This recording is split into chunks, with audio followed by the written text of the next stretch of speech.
al Señor. Si Él está hablando para ti y para mí. Y en esta mañana estamos, y quiero continuar porque me interesa avanzar, o no dejar sin concluir este tema. Queremos continuar con cómo el libro de Apocalipsis es una bendición para nuestra iglesia. Y como vimos, estamos hablando de que somos afortunados por tener esta revelación de la palabra de Dios. Y estamos en Apocalipsis 22. Quiero que retomemos ese punto. Mira lo que dice Apocalipsis 22, 6. Mencionamos que nuestra satisfacción como creyentes se encuentra en poder obedecer a nuestro Señor, porque somos siervos de Él. Y como dice el verso 6, y me dijo, estas palabras, 22:6, son fieles y verdaderas. Debemos sentirnos afortunados porque su palabra es verdadera, es decir, es la verdad, pero hay un segundo elemento muy importante, digna de confianza. Sobre todo en nuestro tiempo, cuando la verdad es tan subjetiva, tú tienes tu verdad, yo tengo la mía y cada quien está bien porque tiene las verdades. No, la verdad le pertenece al Señor, y este libro que es tan atacado como veíamos el jueves, estas verdades que son tan cuestionadas, dice el Señor, el Todopoderoso, las siguientes palabras por medio del ángel. Estas palabras son fieles. ¿Qué es esto? Puedes confiar con todo tu corazón que no van a fallar. Dicen la verdad. De aquí se desprende, hermanos, cuando nosotros estamos siendo necios a la palabra de Dios, aplicándolo a toda la Escritura, esta verdad de que es fiel, es digna de confianza. Cuando vamos en contra de las Escrituras de manera clara, entiendo lo que dice el Señor, pero yo persisto, ¿cómo puedes pensar que va a resultar bien? Porque si te resulta bien a ti y vas en contra de la verdad, entonces no es digna de confianza. ¿Por qué? Porque tú la tergiversas, la brincas, y de todos modos te resultó en lo que el Señor dijo. Ser digna de toda confianza es que así como es, así será, porque así es. Ese es el amén de la palabra de Dios. Así es y así será. Nos sentimos afortunados por tener esta palabra verdadera, digna de confianza. Somos afortunados también porque obedecemos al que veremos cara a cara. Mira, si alguien te escribe algo y jamás lo vas a conocer, no te preocupes, ni le tomes mucha importancia. Si te dice que hay cosas que tienes que cambiar, pero es una persona que definitivamente quién sabe de dónde es y dónde está, aunque diga la verdad, ni siquiera te preocupes. Pero el punto de esto es que el que te está hablando, dice en el verso 7, por tanto yo vengo pronto. Bienaventurado el que guarda las palabras de la profecía de este libro. Estarás cara a cara con tu Creador y yo también. Y esto será en breve. Ya sea que mueras o que Él regrese, el tiempo, el lapso de vida que tú tienes en esta tierra realmente es tan pequeño y limitado. Sí, el mundo sigue y el Señor en su plan sabe cuándo Él va a regresar, pero ese pronto está pronto para ti y para mí en cualquier instante. Entonces, el Señor te verá cara a cara y es Él el que dice, eres dichoso, eres bienaventurado, eres afortunado si guardaste lo que te dije. Y acuérdate que eso implica observar y obedecer, porque estarás delante de mi presencia. Somos afortunados entonces porque obedecemos al que veremos cara a cara. Somos afortunados en este texto porque nuestra obediencia nos identifica con otros consiervos de Dios. ¿Y qué incluye estos consiervos? Mira el verso 9. Y me dijo, no hagas eso. Cuando Juan se postra a los pies del ángel, le dice, no hagas eso, yo soy consiervo tuyo. Y de tus hermanos los profetas, y de los que guardan las palabras de este libro. Los profetas que trajeron la palabra, los ángeles que están con el Señor y lo ven cara a cara, y tú y yo somos consiervos si es que eres de los que guardan las palabras de la Escritura. Somos afortunados porque nuestra obediencia nos identifica como consiervos de Dios junto con estos otros consiervos de Dios. Y del verso 10 al 15, somos afortunados porque somos justos y santos. Y al ser así, seremos recompensados como miembros de esa ciudad eterna. Nota lo que dice el 10. También me dijo: no selles las palabras de la profecía de este libro, porque el tiempo está cerca. Esto es interesante. Cuando el Señor le habló a Daniel, por ejemplo, y le dijo cómo iban a suceder las cosas, cuando le habló a Daniel, le dijo algo: Daniel, sella las palabras de este libro. ¿Qué implicaba? Que nadie las sepa. Todavía no es el tiempo. Pero cuando le dice a Juan, le dice: hey, no las vayas a sellar, a esconder, a guardar. Escríbelas, porque el tiempo está cerca. Porque se requiere oír y obedecer esto. Es de suma importancia. Dice: no selles las palabras de la profecía de este libro, porque el tiempo está cerca. Y mira entonces cómo el ser justo y santo es esa persona, es afortunada si lo es. Mira lo que dice: que el injusto siga haciendo injusticias. En otras palabras, si tú eres de los que practican el pecado, síguelo practicando. ¿Por qué? A él no lo vamos a engañar. No tiene caso que tú ames el pecado, y eso es lo que pasa con las religiones.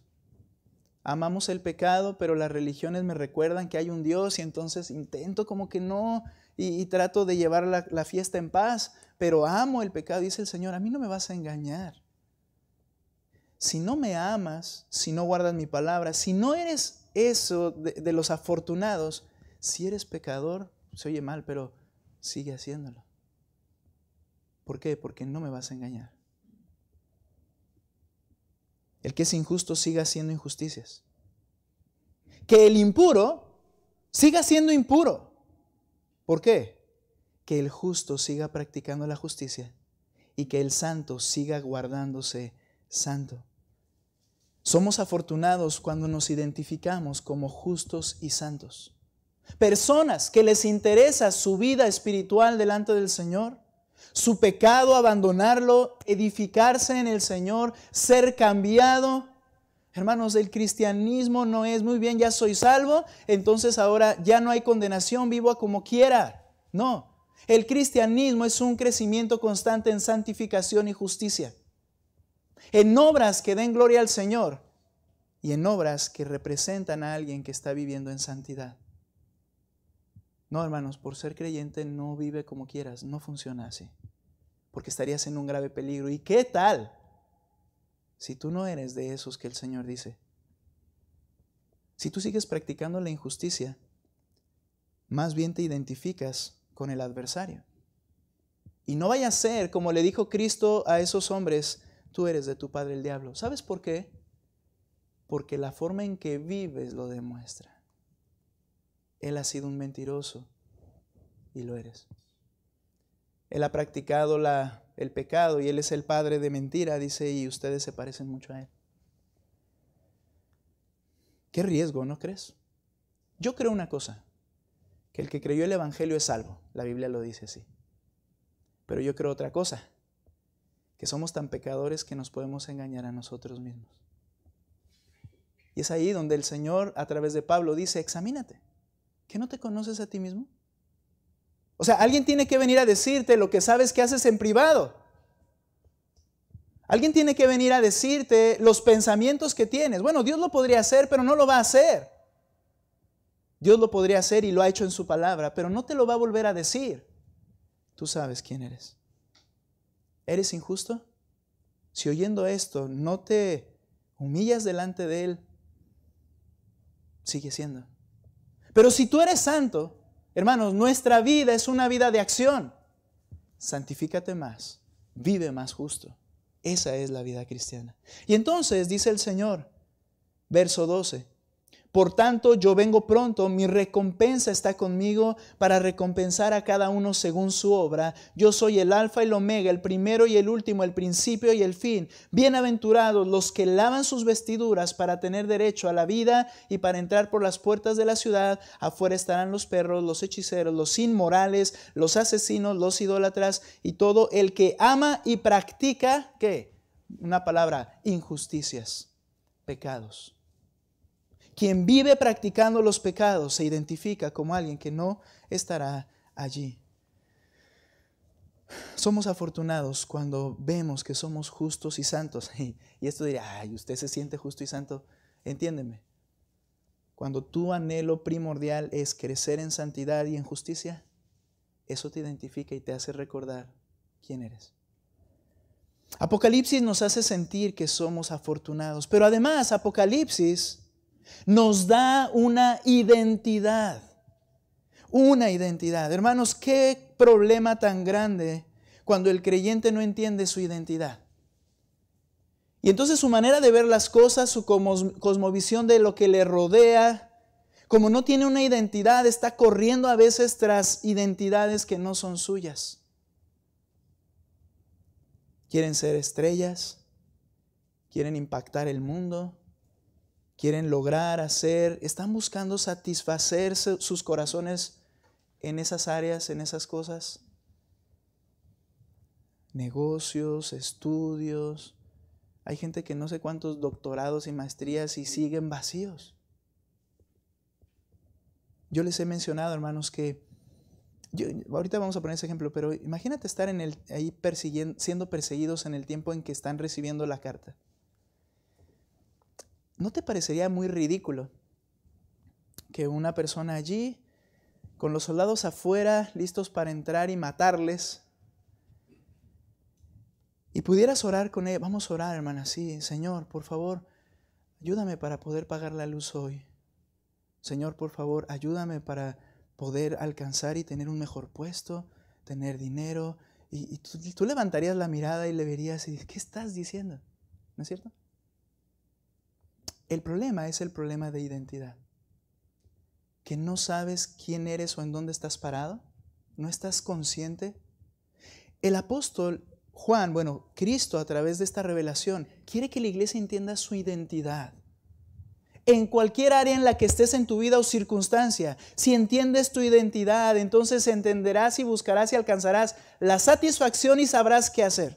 Y mira, por favor, Apocalipsis nos da una identidad. Ve conmigo otra vez al capítulo 1. Y entonces, después de decir quiénes son aquellos afortunados, los que guardan y obedecen las palabras del Señor, viene el verso 4 y dice allí, Juan a las 7 iglesias que están en Asia. Estas iglesias eran literales, eran ciudades de Asia Menor, ya las leímos ahorita en el capítulo 2 y 3, leímos algunos aspectos de ellas. Éfeso, Esmirna, Pérgamo, estas iglesias estaban en lo que ahora es Turquía. Era Asia Menor, perdón. Ahora, cuando es escrito a ellas, no quiere decir que es solamente para ellas, pero literalmente había iglesias y las iban a recibir estas cartas. Es interesante y te vas a dar cuenta a lo largo del estudio que el número 7 es muy usado en el libro de Apocalipsis. Este mensaje a las 7 iglesias físicas y literales. Pero si entendemos que el número 7 aparece como un símbolo de plenitud en el libro de Apocalipsis, otro autor dijo, el 7 es el número de la perfección, indica que algo se ha completado. A través de las escrituras, del Génesis a Apocalipsis, se utiliza el término o el número 7 351 veces. Bien, en solo Apocalipsis aparece 54 veces. Más de un cuarto de las veces de toda la Biblia, de 66 libros, solo en Apocalipsis. Lo que sucede es que en Apocalipsis nos dice cómo Él va a completar su gran obra, cómo va a dar el paso a su reino eterno. En Apocalipsis hallamos 7 bienaventuranzas, ya las leímos. Vemos 7 sellos, vemos 7 trompetas, 7 copas, 7 estrellas, 7 candeleros. Y uno diría, pues qué afán con el 7. Bueno, al Señor se le ocurrió hacer todo en 6 días y descansar el séptimo, y solo hay 7 días. Ahora, el punto es que el 7 identifica algo que se ha hecho o se completa en su plenitud. Entonces, aunque había 7 iglesias en estos distritos de Asia Menor, la razón de escribir a ellas era porque estaban pasando en tribulación. Era una manera de darles fuerza, de darles esperanza. Pero entonces esto implica que no era solo para esas 7 en número, sino la plenitud de las iglesias a lo largo de toda la historia. El Señor habla a la iglesia en cualquier lugar y en cualquier época al hablar a estas 7 iglesias. Nos habla a nosotros para recordarnos cómo como iglesia, como creyentes, estamos relacionados con Cristo.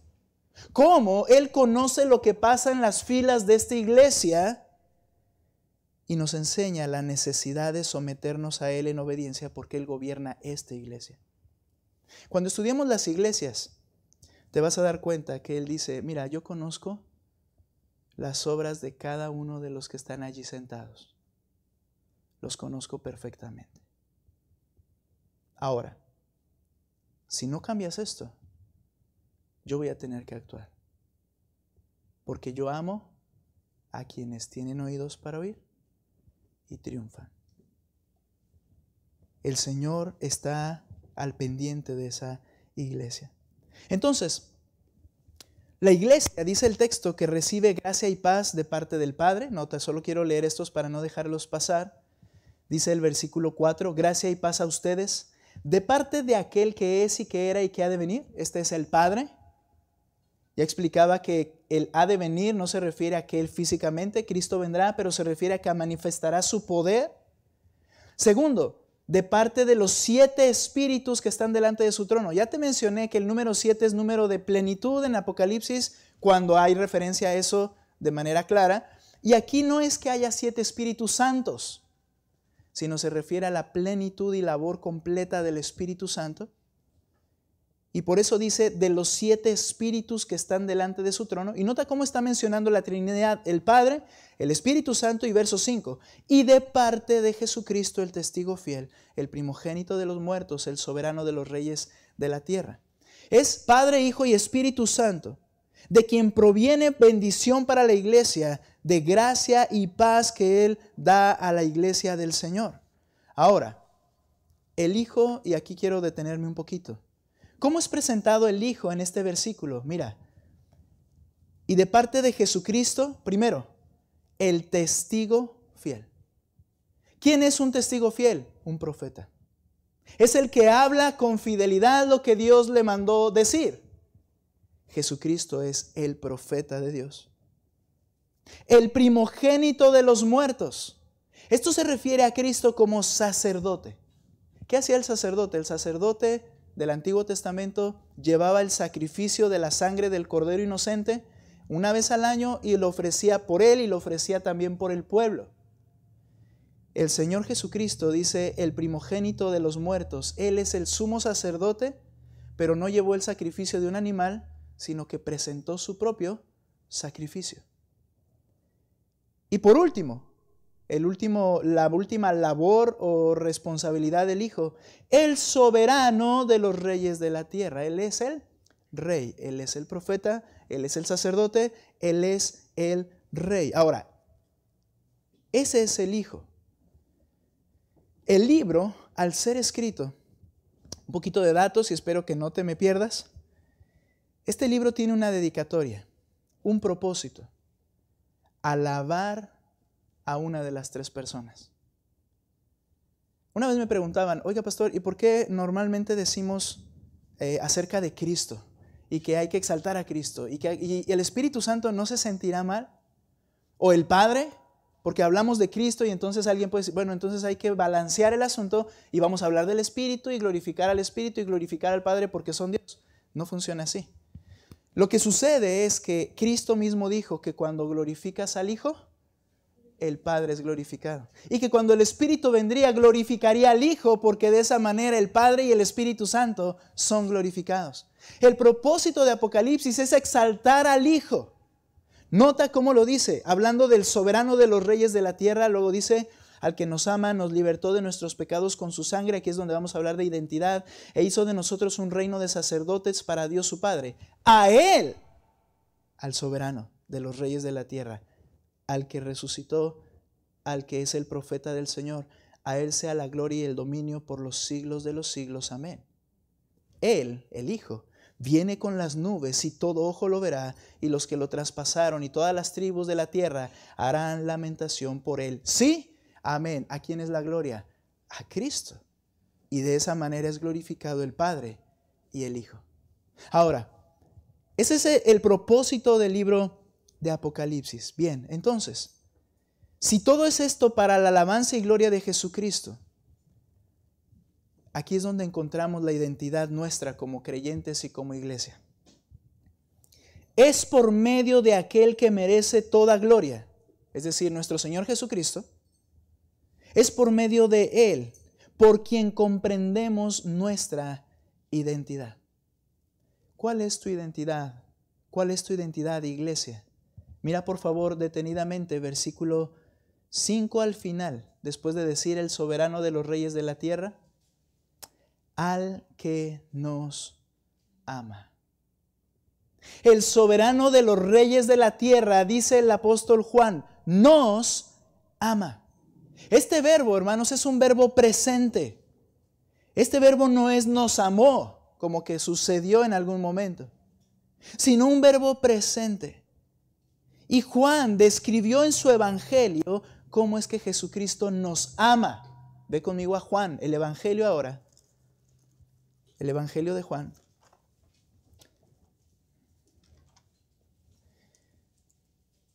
Quizá yo como tú hemos oído frases que son más románticas que a veces más que conscientes. En alguna ocasión puedes escuchar a algún hermano con una buena intención, o quizá lo diga honestamente, ¿verdad? Pero, ¿y cómo estás, hermano? Amado, ¿no? O bueno, si lo entiendes, eso es maravilloso. O bendecido.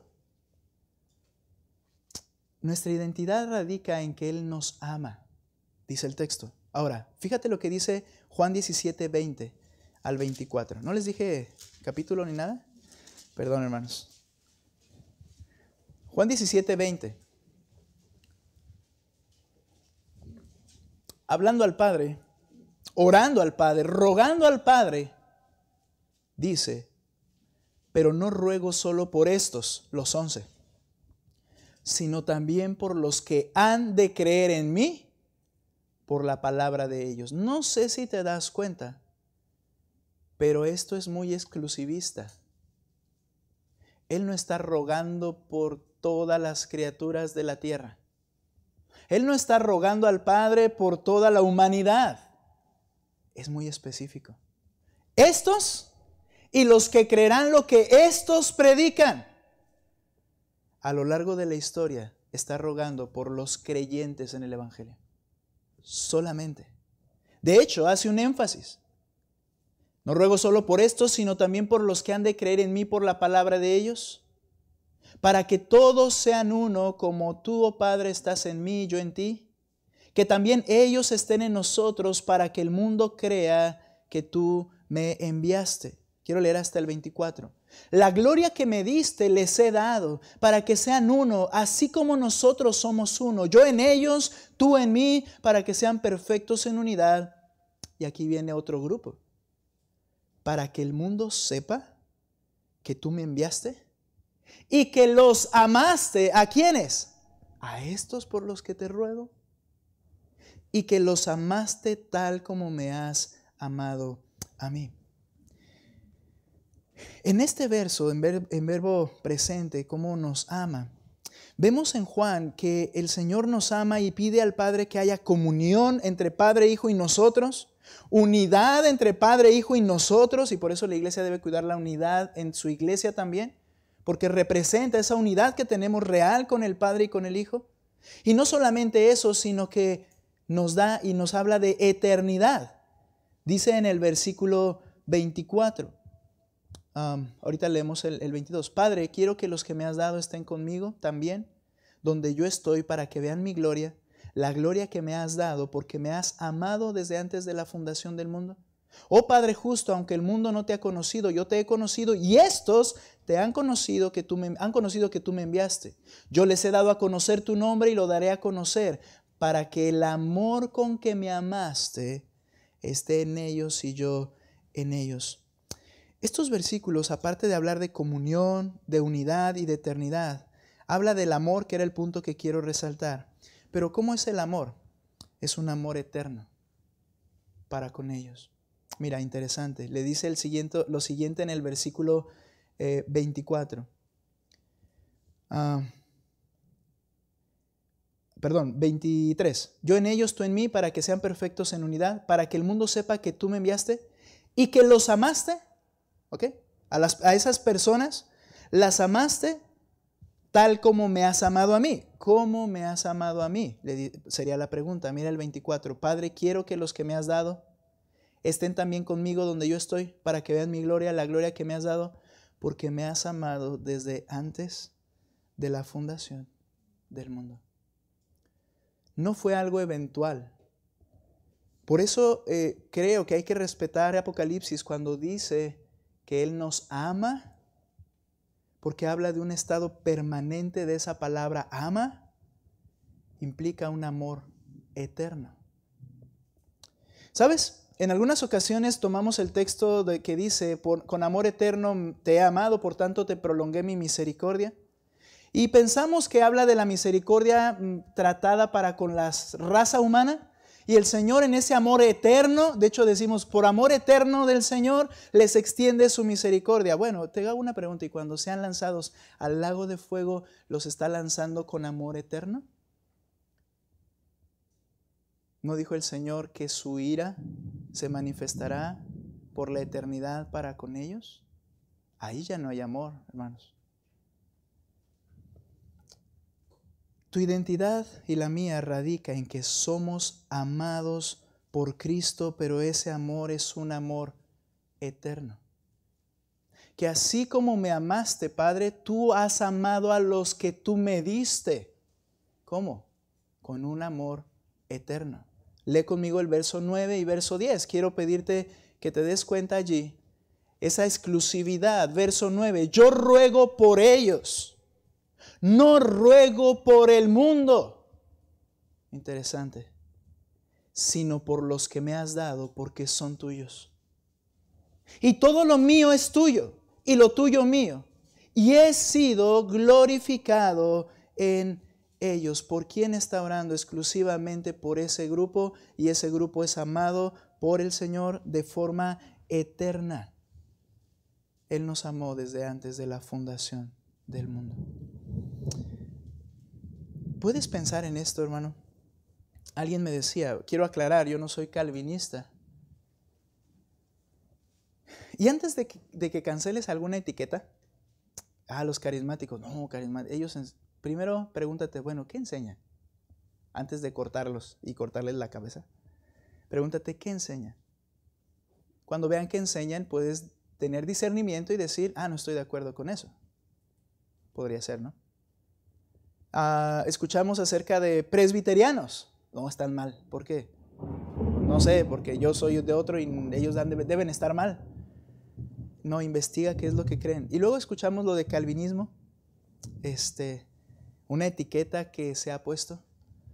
No, calvinista está mal. ¿Por qué? Yo no estoy diciendo que está bien, pero ¿por qué dices que está mal? ¿Tú eres católico? ¿Alguien de aquí es católico? ¿Todavía? Vi una mano. Carly, ¿qué pasa, Carly? No me hagas fintas. Ya la perdí definitivamente. Es que le hace así y yo pensé que estaba levantando. ¿Tú eres católico? No, pero ¿tú crees en la Trinidad? ¿Sí? ¿Y los católicos también entonces eres católico porque crees la Trinidad? Es algo similar al calvinismo. Yo creo en la elección del Señor desde antes de la fundación del mundo. Contextos como estos donde el Señor dice, yo hago lo que me place, tomo mis decisiones de manera soberana. Y yo no creo en la frase de que Dios aborrece el pecado pero ama al pecador, porque el amor de Dios es eterno. por lo menos este amor del que estamos hablando acá, donde dice, porque Él nos ama. Y como dijo el pastor Miguel Núñez, tal vez debemos corregir eso para no ser muy rudos con nuestros hermanos que creen lo contrario y son nuestros hermanos. Pero yo diría, dice el pastor, y ahora lo podemos mencionar así, Dios aborrece el pecado, pero ama al pecador que Él ha elegido. Y eso me da más paz con los textos, que hay un montón de textos que enseñan esto. Pero no soy calvinista, porque hay otros argumentos calvinistas de los cuales no estoy de acuerdo. El punto en esto, hermanos, es que si puedes entender que Dios, sabiendo quiénes somos, simplemente decidió, yo voy a amar a Ismael. Y aunque él me aborrece, yo lo voy a traer hacia mí. Y aunque él no quiere nada conmigo, yo voy a mostrar en él mi misericordia infinita. Y aunque él ama el pecado, yo voy a cambiar su corazón y le voy a dar un corazón de carne para que ame mi palabra y me tema. Y entonces tú solamente le puedes decir, gracias. Me amaste. Y esto debe cambiar mi forma de vida. Esto debe hacerme pensar en qué estoy invirtiendo mi tiempo, en qué estoy gastando mis fuerzas. Eres amado por Él. Y no de una forma romántica lo digo, pero si un día puedes entenderlo y dices, soy amado por Dios, solo por su misericordia, no porque tú y yo valiéramos algo. Es hermoso entender, dice Él, al que nos amó y nos amó como el Padre le amó, y ese amor es eterno desde antes de la fundación del mundo. Y vuelvo a decir, el argumento de decir es que amó a todos desde antes de la fundación del mundo no concuerda con lo que está diciendo Cristo. No por los demás, por estos que tú has amado como a mí me has amado. Ahora algo más. No solo somos amados, sino que el texto, Apocalipsis capítulo 1, nos dice, al que nos ama y nos libertó de nuestros pecados con su sangre. Es Juan quien en su evangelio narra cómo Cristo es que nos liberta de la esclavitud de nuestros pecados. En Juan 8:34 Jesús les responde, en verdad les digo que todo el que comete pecado es esclavo del pecado. ¿Te has visto esclavo del pecado? ¿Has reconocido que tú eras esclavo del pecado y que solo pecabas? Bien, dice el Señor que todo el que comete pecado es esclavo del pecado. Como dice Apocalipsis, el que practica injusticia sígala practicando, porque de hecho no lo puedes evitar. Eres esclavo del pecado. La cosa ahí es más bien buscar la solución. Y entonces en el 8:36 Cristo les dice, así que como son esclavos del pecado, si el Hijo les hace libres, ustedes serán realmente libres. Este texto nos está diciendo, el que nos libertó de nuestros pecados con su sangre, no solo se refiere, primariamente nos libertó de la condenación que el pecado tenía sobre nosotros. La eternidad en el infierno, al venir a Cristo, su sangre nos libertó de esa condenación. Pero no solo se refiere a ese acto, sino que también al hacernos libres, nos explica que Él nos ha libertado del poder del pecado. Y me encanta porque es el mismo Juan en que en sus cartas y evangelio hace referencia a esto. Ve conmigo a Primera de Juan. Primera de Juan. Juan habla mucho del amor y del amor por su pueblo del Señor y del amor entre hermanos y de la falta de amor como evidencia de no ser perdonado, de no ser salvo. Y mira lo que dice Primera de Juan capítulo 2, verso 1 en primera instancia. Nos libertó de la condenación que teníamos por el pecado. Verso 1, hijitos míos, les escribo estas cosas para que no pequen, es decir, para que vivas y crezcas en santidad, santificación.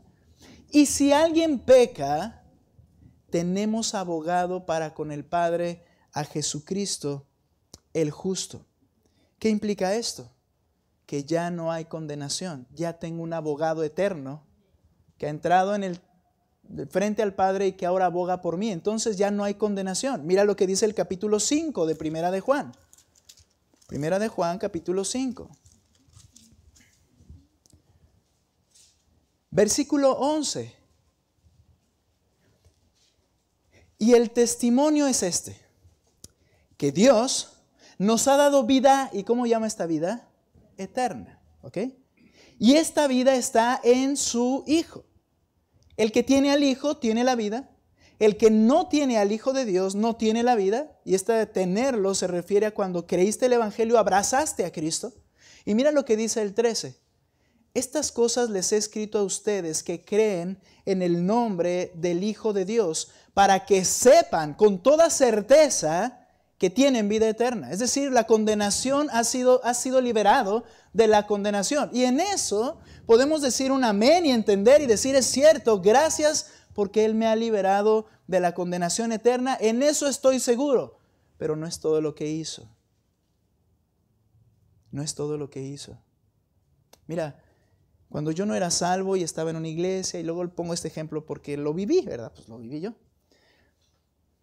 Cuando oía textos en que la salvación no se pierde, y mi mente y mi corazón estaba en vivo como el diablo,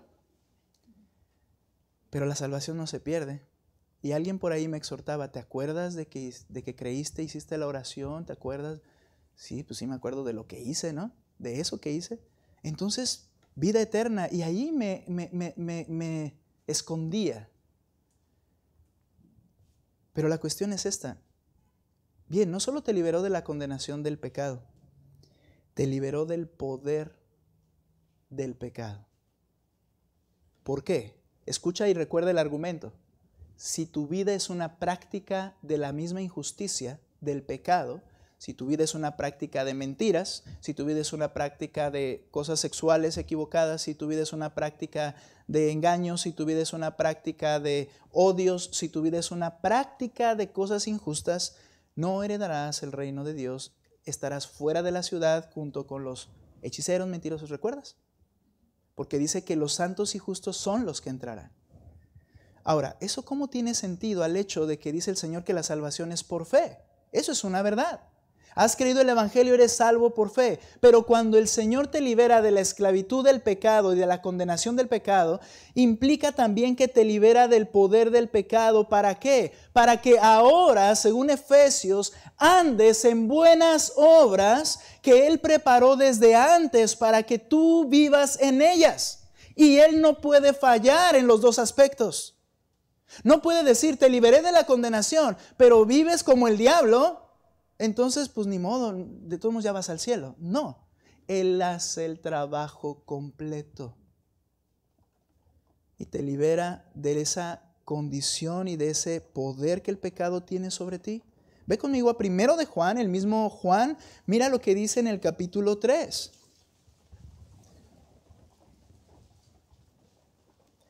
Ustedes saben que Cristo se manifestó, escucha, a fin de quitar los pecados, y en Él no hay pecado. Y diríamos, amén. Él apareció para quitar el pecado y perdonarlo, ¿cierto?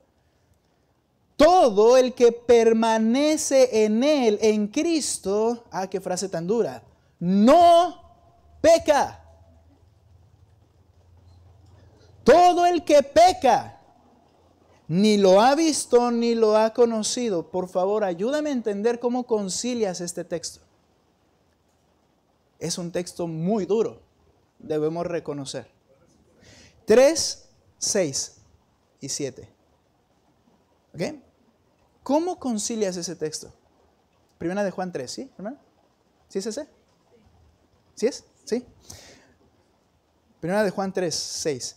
Todo el que permanece en Él no peca, todo el que peca ni lo ha visto ni lo ha conocido. Nota lo que dice el verso 7, sigo leyendo ahí. Hijos míos, que nadie los engañe. El que practica la injusticia es injusto. El que practica la justicia es justo. Así como Él, Cristo, el que nos libertó, es justo. El que practica el pecado es del diablo, porque el diablo ha pecado desde el principio. Bien, ahora, ¿y qué pasa cuando yo creo en Cristo? Ve la siguiente frase. El Hijo de Dios se manifestó para quitar el pecado, ¿cierto? Pero mira, el Hijo de Dios se manifestó con este propósito, para destruir las obras del diablo. La obra del diablo, la obra cúspide del diablo, fue engañar a la humanidad para que quedara atrapada en su pecado y se convirtieran en muertos espirituales. Esa es su obra cúspide. Él lo logró. desde el principio. Cristo aparece para destruir esa obra del diablo. ¿Cómo? En lugar de que estén muertos y esclavos en pecado, estén vivos, pero libres del poder del pecado. ¿Cómo funciona esto? Nota lo que sigue diciendo. Ninguno que es nacido de Dios practica el pecado. ¿Por qué? La simiente de Dios permanece en él. La semilla, la vida que Dios da, el Espíritu Santo que está en ti, no puede pecar porque es nacido de Dios. Y mira, no sé qué vas a hacer, qué voy a hacer con este texto si no creo lo que estoy diciendo. En esto se reconocen los hijos de Dios y los hijos del diablo. Más claro, todo aquel que no practica la justicia no es de Dios, tampoco aquel que no ama a su hermano. Verso 11, porque este es el mensaje que ustedes han oído desde el principio, que nos amemos unos a otros, no como Caín, que era del maligno y mató a su hermano. ¿Y por qué causa lo mató? Porque sus obras eran malas y las de su hermano justas. Hermanos, lo que está diciendo en este texto es que cuando el Señor te da vida, te da la capacidad de vencer. Por medio de su gracia te da la capacidad de vencer tu pecado y mi pecado. Ahí aplica 2 Corintios 5:17, de modo que si alguno está en Cristo, nueva criatura es, las cosas viejas pasan y todas son hechas nuevas. No está hablando de nueva oportunidad. Ok, ya me olvidé, otra chance. No, son completamente y radicalmente distintas las obras nuevas del creyente con lo que antes hacía. Pastor, ¿entonces un creyente no peca? No, lo que está diciendo es que no vive en la práctica del pecado permanentemente. ¿Y cómo sé que soy salvo? Deja de pecar. En eso que el Señor te está hablando, pídele su gracia y vas a saber, soy salvo, porque fui liberado del poder del pecado y va a venir otra cosa que debo dejar. Y otra cosa que debo dejar, esto se llama santificación progresiva. Y eso trae una paz a mi corazón de saber, soy hijo de Dios. Somos amados, somos libres. Y termino porque ya estamos en tiempo. Somos su reino. Regresa a Apocalipsis, por favor. Capítulo 1. Y dice algo el texto. Esta es tu identidad, iglesia. Al que nos ama, eres amado por Dios. Nos libertó de nuestros pecados con su sangre. Has sido liberado del pecado. Y luego dice el 6. E hizo de nosotros un reino, sacerdotes para Dios su Padre. A Él sea la gloria y el dominio por los siglos de los siglos. Hizo de nosotros un reino. Mira, por medio de la fe en Jesucristo, hemos encontrado el reino de Dios y hemos entrado en ese reino. Creo que tienes que recordar cuando el Señor estaba en la tierra y dice, más buscad primeramente el reino de Dios y su justicia. El que ha creído en Cristo ya ha entrado en el reino de Dios y vive para el reino de Dios. El punto aquí es, hermanos, que si ya estamos en el reino, que hemos sido nacidos de nuevo por el Espíritu y entramos en el reino, como dice Juan capítulo 3, ahora tenemos una responsabilidad. Somos sacerdotes, un reino de sacerdotes para Dios. Cuando el Señor se manifestó con Moisés a Israel y les dio las leyes, les dice, si guardan mi pacto, ustedes serán una nación santa, un reino de sacerdotes para mí. Sin embargo, ellos no guardaron el pacto porque son pecadores. Eso nos enseñó que requería que Cristo viniera para cumplir el pacto, para cumplir la ley. Y cuando Cristo muere y resucita y creemos en Él, ahora Él se sienta como sacerdote y rey. Y dice Efesios, y Él nos hace sentar con Él mismo. Él nos convierte en sacerdotes para el Padre. Hay mucho que decir y poco tiempo que lograr, pero solo quiero decir lo siguiente. En Cristo somos un pueblo que, como los sacerdotes tenían acceso al Padre de manera directa, tenemos acceso a Él para ofrecerle sacrificios que le den gloria a su nombre.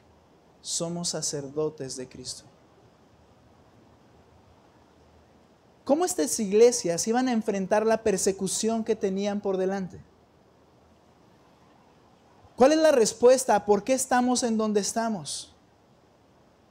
Al ver estas verdades de su identidad con Cristo, tendrían las armas y confianza suficiente para resistir hasta el final. ¿Sabes por qué estás donde estás y por qué padeces lo que padeces? Porque eres amado por el Señor, porque has sido liberado del pecado y porque eres sacerdote para el Padre. Y como este mundo odia a Dios, este mundo quiere destruirte. Hermanos, es una bendición tener la revelación de la palabra de Dios. ¿Cuál es tu identidad? ¿Podrías tú agregarte como yo soy uno de esos afortunados que guardan la palabra y quieren obedecerla? Yo espero, hermanos, que este libro, como a esas 7 iglesias, nos levanten del letargo en el que muchas veces estamos viviendo nuestras vidas cristianas los 7 días de la semana. Que Dios obre en eso, en nuestras vidas. Puestos en pie, vamos a orar.